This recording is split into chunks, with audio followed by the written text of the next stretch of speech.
and they say, oh, well, that means you won't have your hands on me. What does that mean? Is that going to be just as good through the computer as opposed to being face to face? And then I remind them that over the last 5 visits, I haven't laid a hand on them once. Right. And then they're kind of reminded that, oh, that's right. I guess this whole thing could have been done through telehealth. It all has been just you're listening to what is going on and then tailoring and modifying things through both what I say and both how I move. Yep. To achieve outcomes. And when you kind of paint it in that picture, they're always really surprised that, oh, actually, yeah, I guess you didn't need to put your hands on them. Yeah, absolutely. And I'm actually glad you brought that up because I've gotten that a few times as well.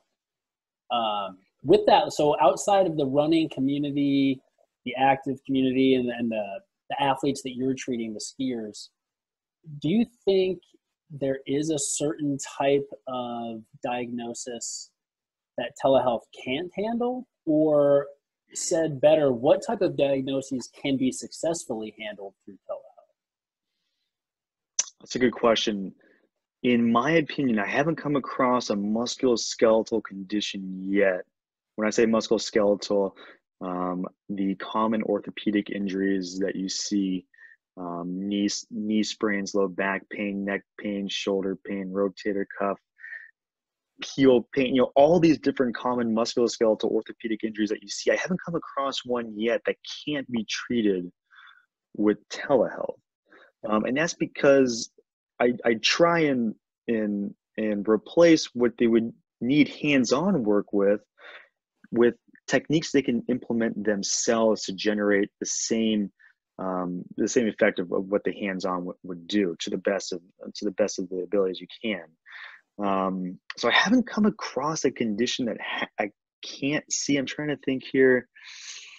No, I haven't had to turn anyone away or refer them to anyone else.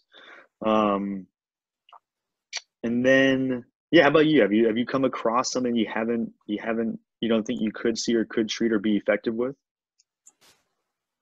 Just a little bit, but quite honestly, it's only due to patient preference. But like you were saying, all orthopedic and sports-related injuries, and you defined it well as far as the stuff people would know about, plantar fasciitis, neck pain, shoulder pain, all that can definitely be successfully handled through telehealth. What I have noticed is some people just want that last little bit where they do really prefer the hands-on treatment. And if we get to a point in our plan of care where what they're really suggesting to me now is, hey, I'm actually doing really well, but I really do prefer X treatment, then that would be the only time where I'd say, well, obviously with telehealth, I can't do any hands-on. So I personally do mobile physical therapy, and well, then I can travel to their homes and provide any of the hands-on services that they would be looking for. But from a pure diagnosis standpoint, I've had zero issues on being able to effectively treat it just like I would in the clinic. I've found that patient education has become one of the primary things that I utilize as a clinician anyways, and through telehealth, I can obviously walk them through everything I need them to do to be able to figure out what's going on, and then I can really take the time to educate them on what's happening. And I found that actually gets really good results, and it goes back a little bit to what you were mentioning as far as empowering the individual, to take them away from a fear of pain, which is a very rational component of any injury. But by and large, all that takes is some type of reassurance that nothing serious is wrong, which we do within our screens. And then from there, we just get going. And that's kind of how I've been utilizing that and seeing that play out.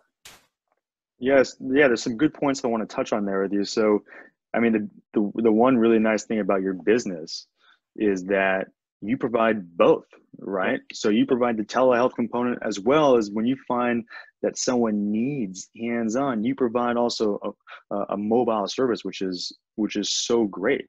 So someone like myself who just does online, if I found that the person needs hands-on, I would refer them out to someone like you to continue to make sure that they get the outcomes that they want.